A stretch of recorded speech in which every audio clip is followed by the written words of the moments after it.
સુરતમાં ભારે વરસાદને પગલે ઉકાઈ ડેમમાં પાણીની આવક વધી છે।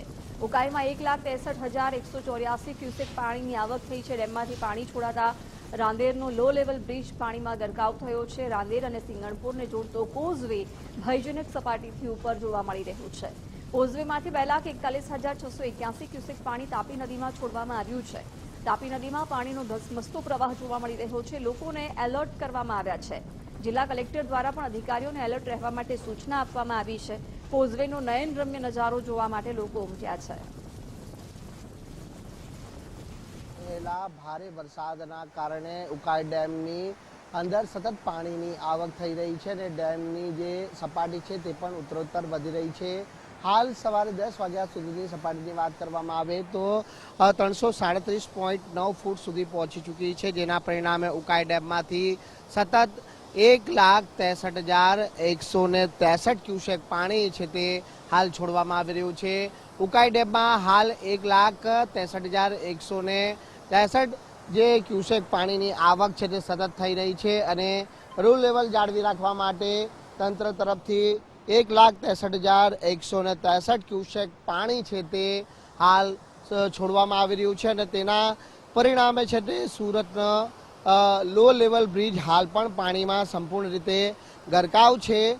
રાંદેર અને સિંગણપુરને જોડતો આ જે વિયરકમ કોઝવે છે અને કોઝવે હાલ પણ સતત પાણીમાં ગરકાવ છે। કોઝવેની જે ભયજનક સપાટી છે એ 6 મીટર છે, એટલે હાલ કોઝવેની જે સપાટી છે તે 9.48 મીટર પર પહોંચી છે, જે ભયજનક સપાટીથી ઉપર વહેતો જોવા મળી રહ્યો છે। આ પ્રમાણે પાણીનો ધસમસતો પ્રવાહ છે તે સૂર્યપુત્ર તાપી નદીમાં હાલ ઠલવાઈ રહ્યો છે। કોઝવેમાંથી કુલ 2,41,681 ક્યુસેક પાણી છે તે સૂર્યપુત્ર તાપી નદીમાં હાલ ઠલવાઈ રહ્યું છે અને તેના કારણે તાપી નદીનું આ પ્રમાણેનું રૌદ્ર સ્વરૂપ છે તે હાલ જોવા મળી રહ્યું છે।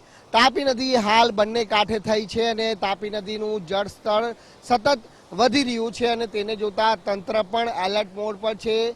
જિલ્લા કલેક્ટર દ્વારા પણ અધિકારીઓને તમામ સૂચનાઓ આપવામાં આવી છે। આ સાથે જ તાપી નદીના તટે રહેતા લોકોને પણ એલર્ટ કરવામાં આવ્યા છે। મહત્વની વાત છે કે છેલ્લા 2 દિવસથી સુરત શહેર દક્ષિણ ગુજરાતમાં પણ વરસાદી માહોલ જામ્યો છે અને ગ્રામ્ય વિસ્તારોમાં પણ જે પ્રમાણે જે ભારે વરસાદ પડવાના કારણે જે રાંદેર સ્થિત વિયરકમ કોઝવેમાં પાણીની આવક થઈ રહી છે। એક તરફ ઉકાઈ ડેમમાં પાણીની સતત આવક અને ડેમમાંથી છોડાઈ રહેલા જે 1,63,163 ક્યુસેક પાણીની આવકના પગલે આ પ્રમાણે જે સૂર્યપુત્ર તાપી નદી છે તે બે કાંઠે થઈ છે।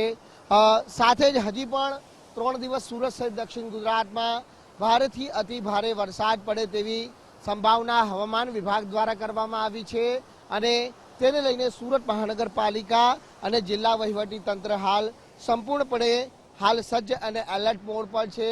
તમામ અધિકારીઓને તમામ ગતિવિધિ એ નાની મોટી ગતિવિધિઓ પર નજર રાખવા માટેની પણ હાલ સૂચના આપવામાં આવી છે। ત્યારે હજી પણ સુરત શહેરમાં જે વરસાદી માહોલ રહે તેવી શક્યતાઓ દેખાઈ રહી છે। સવારથી જ સુરતમાં વાદળછાયું અને કાળા દિબાંગ વાદળો વચ્ચે ક્યાંક છૂટો છવાયો ધોધમાર વરસાદ પણ પડી રહ્યો છે। ત્યારે હજી 3 દિવસ સુધી સુરત સહિત દક્ષિણ ગુજરાતમાં ભારેથી અતિ ભારે વરસાદ પડી શકે તેવી શક્યતાઓને અહીં નકારી શકાય તેમ નથી।